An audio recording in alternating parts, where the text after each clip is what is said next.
एक तोता बहुत लंबे समय से पिंजरे में रह रह कर तंग आ चुकी थी। वह खुला आकाश में उड़ना चाहती थी। बहुत प्रयत्न करके आखिरकार तोता पिंजरे से उड़कर बाहर जंगल में आ पहुंची। तोते को जंगल का वातावरण बहुत पसंद आ गया। हर रोज तरह तरह के मीठे फल खाती थी।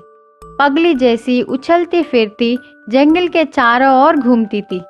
अपना जीवन बहुत खुशी खुशी बिताने लगी। एक दिन तोते को एक बड़ा पेड़ के नीचे सोता हुआ एक हाथी दिखाई पड़ी। उसे ऐसे देखते ही तोते को एक नटखट उपाय आया। चाहे जो कुछ भी हो, वह हाथी को परेशान करके उसे नींद से जगाना चाहिए। बहुत तेजी से पेड़ के ऊपर से नीचे आई। अपने चोंच से हाथी की सूंड पर चुभी। उस चोट से हाथी जाग गई। आंखें खोलकर देखी। तोता पेड़ के ऊपर जाकर हंसने लगी।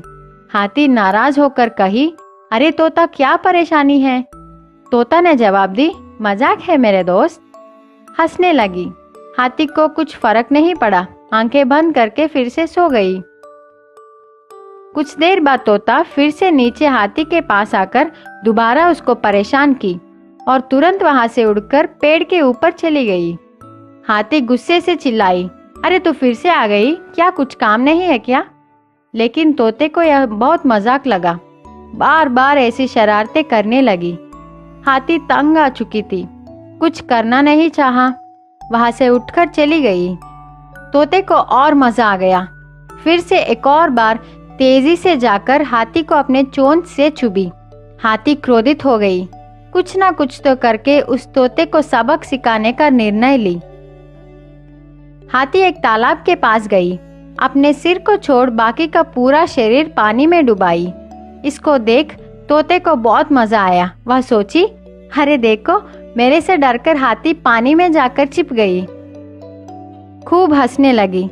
फिर से तोता वहां जाकर हाथी के ऊपर बैठ गई।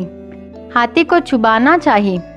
हाथी को पता था कि तोता आएगी, इसलिए उसने पहले से ही अपने सूंड में पानी भर कर रखी।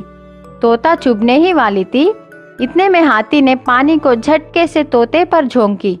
तोते को बहुत जोर से लगा। तालाब में गिर गई। जान के लिए तड़प रही थे।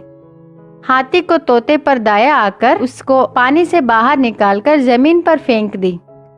तोते ने हाथी से क्षमा मांगी। उसको बहुत अच्छा सबक मिला। हाथी जोर से हंसकर वहां से चली गई। अब तोते को बड़ों और छोटों के बीच अंतर पता चल गया।